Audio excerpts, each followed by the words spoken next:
Welcome, strangers of the internet, to Anion. It's Hana time again. So, for this video, I'll be covering the Gon vs Hisoka fight all the way to the first part of the Phantom Troop arc. If you're new to the channel, this is just an experience series where I inform y'all of what I was feeling and thinking during these iconic arcs and scenes from all the anime I've watched. Okay, now let's start. Alright, let's just say I was scared for Gon for more than one reason. I knew because I've seen the I've seen the clip from this fight. You know the one where Hisoka creams his pants over a 12-year-old. So I knew this fight was going to be an experience, alright? And I was already dreading it. Not only that, but I thought Gon was too underleveled to be facing Hisoka still. But first, actually, I'd like to talk about this incredible power system. Oh my god. This system has so many possibilities. I know this arc might have been a little boring for some because of like the training arc, but I loved it. I love how detailed it is, and honestly, I fully thought Killua would be like a specialist or something. I'm such a fucking nerd, dude. Whatever, now that that's done, finally the fight starts with swing. What the fuck? First of all, the entrance for both of them was crazy. It's like they knew this fight was the one that was hyped up the entire show. Like, come on. They didn't do this with no other fight. Back to the fucking swing.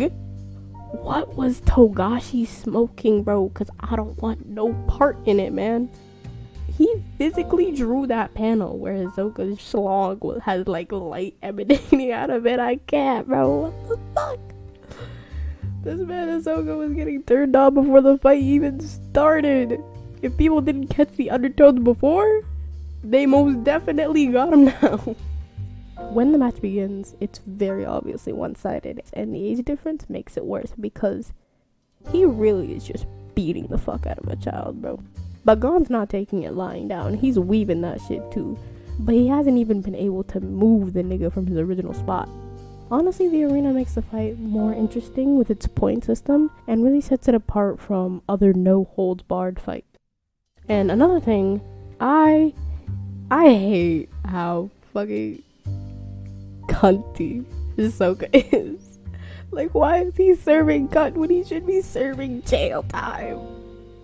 Like, I hate the way he exists, bro. Fuck this nigga, bro. Back to the fucking fight.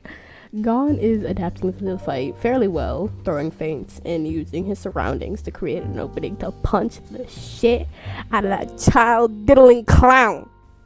Bro, I was so fucking hyped when he landed that hit, bro. I was screaming, nigga. And you know Hisoka wanted to cream. I mean scream too, you know, from the impact of the hit. And then finally, back to the whole point of the fight, Hisoka took the badge back.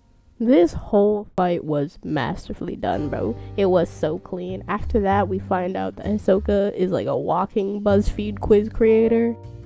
My nigga has the entire personality quiz in his brain. He even says they have no scientific basis. You know Hisoka would be into zodiac sign shit, bro.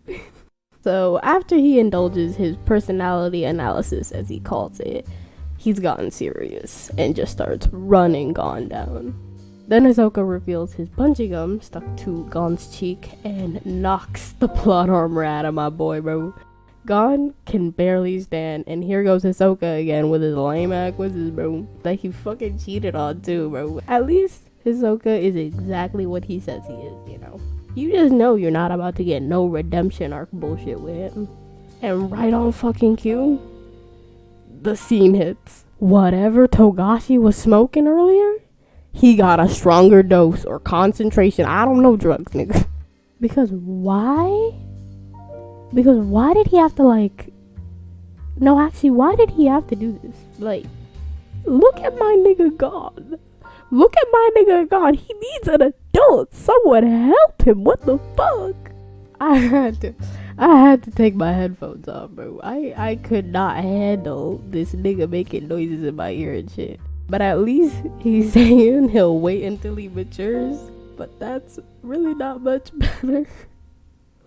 I still can't with this scene, bro. After this, Hisoka does some Hisoka shit by tricking Gon, and Gon loses by TKO. After the fight, Hisoka reassures us that there's going to be a rematch without any rules to control them, and that he's still the main bad guy of the series. With that, he walks off, never to be seen again until the next arc.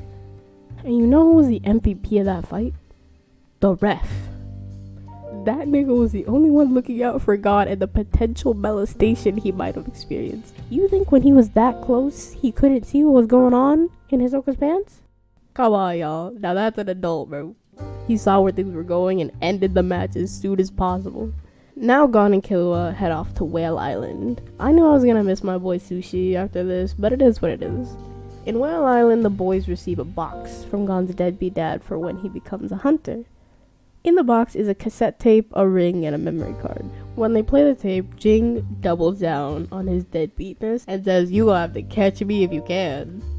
And I know a lot of people were mad at Gon for stopping the tape at the mom bit, but I really wasn't. I was curious, but I don't think she's ever gonna be a part of the story, so I wasn't mad about it. Also, how can you be mad at that face, man? After all that, the boys head off to York New City in search of the Greed Island game. I was convinced the game wasn't at all going to be a clue to where Jing is, but I kinda held out hope, if I'm being honest. So now, we switch perspectives to see Kurapika with the new fit. And I'm not gonna lie, he looks leagues better now. Like, no one actually could say that they dislike this fit, or even like his previous one better.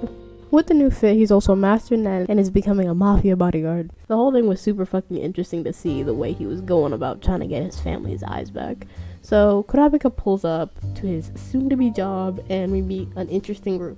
I was really intrigued by Melanie and the poet guy's abilities. I love how out of the box and like flexible they are. But now their employer is explaining their contract and bitch, is that Dio? Bro. I could tell the moment he opened his mouth that was my goat himself in Hunter x Hunter. He even has the JoJo ass lines in his face. It was destiny. There's just certain voice actors I will always recognize immediately in anime, and Dio is one of them. That's how long I've been watching this shit, bro.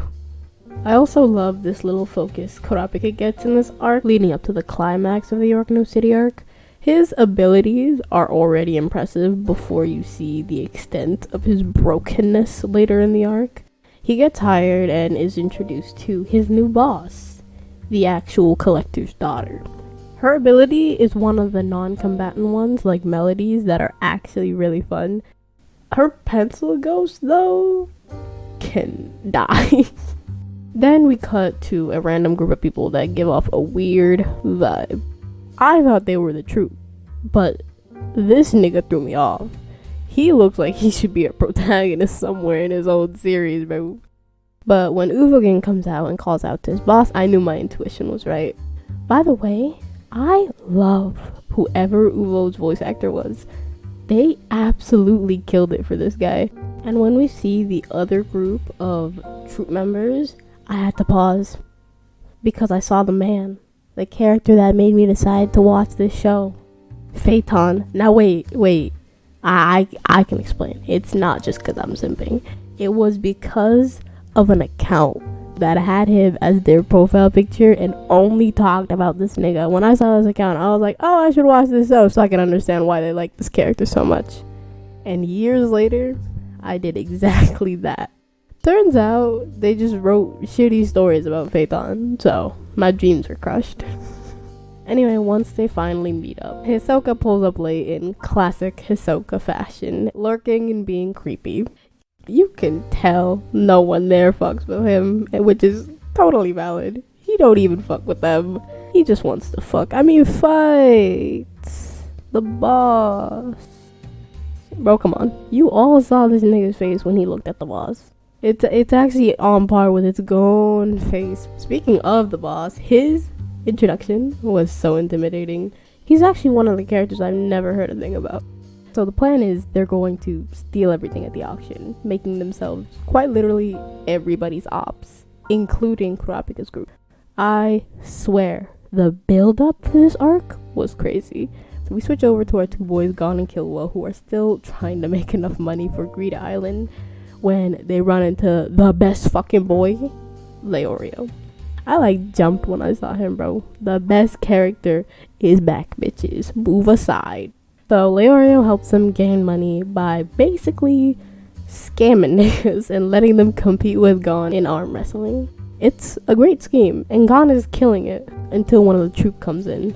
And this cute bitch made me gasp when I saw her, and I thought she was about to destroy my boy Gon. But surprisingly, she ended up losing, so I was like, did I overestimate the spiders or what? But of course not. She was using her non-dominant hand, and she was still giving Gon a run for his money. Literally. So the spiders are now in your canoe, and the auction is about to begin. We get to learn more about Melody and how her ability works along with her curse. And you know this was a definition of an oh moment, because I thought Togashi just gave her that design for shits and giggles, even though she was like a prominent side character. Once the auction starts, the spiders waste no time walking up to the stage and casually just start blasting, like, for lack of a better word. This ability goes crazy. It takes I got it on me to the next level, bro, because he really do got it on him. From the jump, they're just murdering indiscriminately. Even Shizuku gets to work and packs up the hot one. Her ability is the most fucking perfect ability for a criminal. Her vacuum still low-key makes me uncomfortable when I see its mouth though. I'm sorry, but I have to talk about the fact that these niggas' escape vehicle was a fucking hot air balloon. They've just made an enemy out of the entire mafia community and are leaving the crime scene with the slowest mode of transport I can think of. You know they could have gotten a jet or something too. Like, I'm confident they're rich. What the fuck are y'all doing on a hot air balloon? Anyway, it turns out the vault was empty and all those people died for nothing. Now they're trying to get the Shadow Beast to show themselves by slaughtering more people. When the mafia grunts surround them, Uvo does the classic, stay out of this BS, but it's not like I really doubted him. I really liked Uvo at this point, and I was really excited to see what he can do. The man who walked up to him has some big fucking cojones for sure. And what Uvo does to this man, you know what? Nah. I need to give you a play-by-play. Alright, first he catches the bullet shot at him with his teeth. His pearly whites. Then, with one swing of his arm, one swing, breaks this man's whole neck like a glow stick. And he's not even done. He then crushes his head with his fist. What the actual fuck is this man? This whole scene, I couldn't pick my jaw off the floor. Then he just starts mowing down everyone else. Just an absolute massacre. Some asshole shoots a bazooka point blank at him and gave him a tiny boo-boo and then died. Even Kurapika's like, what the fuck? And then the Shadow Beasts finally arrive. And I'm not gonna lie, this is the saddest crew I've ever seen in an anime. This nigga looks like Miluki. This nigga looks like he's been starved. And I don't even know what to say about these two. So while these niggas were getting hyped up, we look over in the corner to the troop. And these bitches are playing cards. They're playing fucking Uno during a full-blown massacre. And I know Shizuku doesn't know what she's doing. They gotta explain the rules to her and shit. I know it. I can feel it. Back to the Shadow Beast. Everybody be with me. Who actually thought these niggas weren't gonna get cooked? Even before he hit the worm nigga with his goddamn nuclear bomb ass fist and just eviscerated the nigga. Now that I think about it, this man has hands that are actual registered weapons of mass destruction. But back to my point, even before that, when worm nigga tried to punch him and his own hand broke, I was like, this is raps. Our only hope just had his fingers discombobulated while on the offensive, bro. And no one else looked strong. When the rest of them jump in, Krillin over here has one of the freakiest abilities we've ever seen. Porcupine Krillin basically makes Uvo's arm useless. After that, they just start jumping this nigga, paralyzing him from the neck down and doing whatever this thing is doing. It's at this point where I'm looking at the troop like, any of y'all want to jump in? No? Alright. But we soon see why. The nigga bit him. He bit a piece of his skull off. He even savored the taste, being like, damn, this shit ass. I thought uglier meant better tasting. Excuse me? How many people did he sink his teeth into to have come to this conclusion? I genuinely want to know. And the way he took out Scrawny nigga was just... Alright, wait. Last time. Play by play, bro. Play by play. Uvo here is paralyzed other than his neck and head, and starts inhaling as much oxygen as he can, and spits a piece of the skull of Leech Man at Scrawny Guy. It was so fast, Scrawny Guy thought it was a bullet for a second, and put his Nen protected hand up to shield himself. The bone not only punctures through his Nen protected hand, but fully through his skull. I have never seen a character that was not even OP. He's just built fucking different. He's not human. He did this shit without moving a muscle outside of his head and neck. Me personally, I would never get packed up by a man who literally can't move.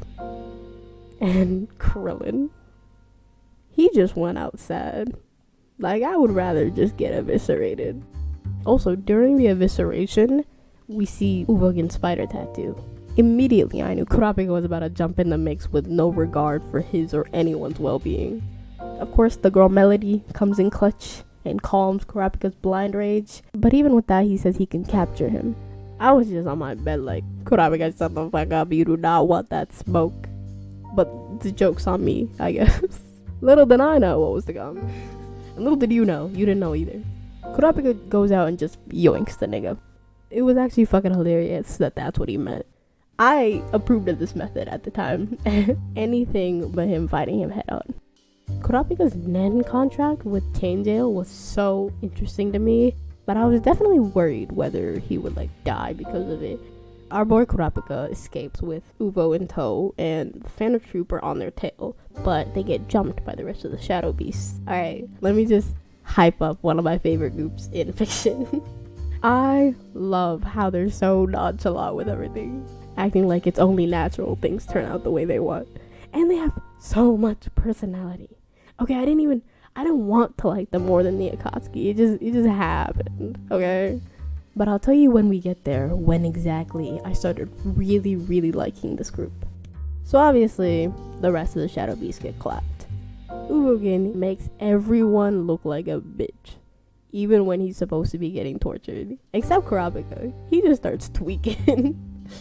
And then our favorite clown decides he hasn't had enough screen time recently and calls him over to the most Hisoka meetup place ever. It's as grotesquely fun as he is. He basically proposes that they help each other complete their goals, and Kurapika leaves him hanging for now.